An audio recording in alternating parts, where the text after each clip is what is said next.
Lalu apa sih amal-amal yang menyebabkan datangnya rahmat Allah Subhanahu wa taala itu? Banyak, Pak, banyak sekali. Yang pertama, berbuat ihsan.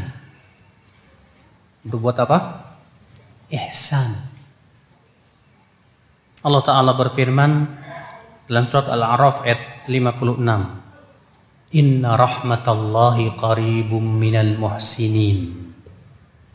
Sesungguhnya rahmat Allah itu dekat dengan orang-orang yang berbuat ihsan. Yang kedua, takwa dan taat. Dalilnya surat Al-A'raf ayat 156-157. Allah berfirman, wa rahmati wasi'at kulla syai'. Dan rahmatku meluasi segala sesuatu. Fasa'aktubuha lilladzina yattaquna wa yu'tuna zakah. Dan aku akan tuliskan rahmatku untuk siapa? Untuk orang-orang yang bertakwa kepadaku, membayar zakat. Ya, orang yang bertakwa itu Allah tuliskan untuknya rahmat Allah Subhanahu wa taala, Bapak sekalian. Masya Allah. Yang ketiga, itu kita menyayangi makhluk. Menyayangi apa? Makhluk. Rasulullah SAW bersabda, irhamu man fil ardi yarhamkum man fis sama. Sayangi yang ada di bumi ini, niscaya kamu akan disayangi oleh Allah yang ada di langit. Yang keempat, beriman, berhijrah dan berjihad. Innal ladzina amanu wal ladzina hajaru wajahadu fi sabilillah ulaika yarjuna rahmatallah. Surat apa itu? Al-Baqarah ayat 218. Sesungguhnya orang yang beriman dan berhijrah dan berjihad di jalan Allah, mereka itu orang-orang yang mengharapkan rahmat Allah Subhanahu wa taala. Lihat saudaraku, Allah mengatakan bahwa orang yang beriman, berhijrah, berjihad itu orang-orang yang mengharapkan rahmat Allah. Berarti karakteristik orang yang mengharapkan rahmat Allah itu tiga ini, Pak. Yang kelima, mendirikan sholat. Allah berfirman dalam surat An-Nur ayat 56, wa aqimus sholah wa atuz zakah wa ati'ur rasul la'allakum turhamun. Dirikan sholat, bayar zakat, dan taati Rasul agar kamu mendapatkan apa? Rahmat. Lihat. Jadi menjaga sholat itu bisa mendatangkan rahmat Allah. Selanjutnya, berdoa kepada Allah Subhanahu wa taala juga termasuk hal yang bisa mendatangkan apa? Rahmat. Yang disebutkan dalam ayat tadi, ya wahab lana min ladunka rahmah innaka antal wahhab. Kemudian diantaranya ya akhul Islam dan ya akhi, selanjutnya itu mengikuti Al-Quranul Karim. Dalilnya surat Al-An'am 155. Ya akhi, Al-Quran itu memang rahmat.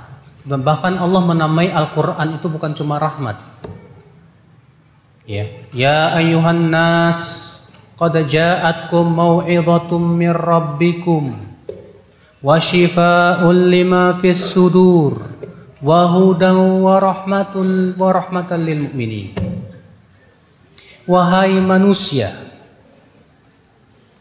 telah datang kepada kamu mau'idhah. Apa mau'idhah itu? Peringatan dari Rabbmu. Wa shifaa'un lima fis sudur, dan obat apa yang ada dalam hati. Wa hudan, dan hidayah. Wa rahmah, dan rahmat lil mu'minin, untuk orang yang beriman. Di sini Allah menamai Al-Quran pertama mau'idhah, peringatan. Yang kedua, penyembuh apa yang ada di hati. Maka siapapun yang mencari kesembuhan hati dengan selain Al-Quran tak akan sembuh. Yang keberapa? Yang kedelapan, menaati Allah dan Rasulnya. Itu sebab terbesar datangnya rahmat Allah Subhanahu wa taala. Wa ati'u Allah wa ati'ur Rasul la'allakum turhamun. Dalam surat Ali Imran ayat 32 itu. Taati Allah, taati Allah, taati Rasul supaya kamu dirahmati oleh Allah. Justru Kalau kita menaati Allah dan Rasulnya, rahmat dengan berbagai macam maknanya akan datang kepada kita. Tapi kalau kita tidak menaati Allah dan Rasulnya, jangan harap kita mendapatkan rahmat dan kasih sayang Allah Subhanahu wa ta'ala. Yang keberapa? 9. Mendengar Al-Quran dan memperhatikannya di saat Al-Quran dibacakan.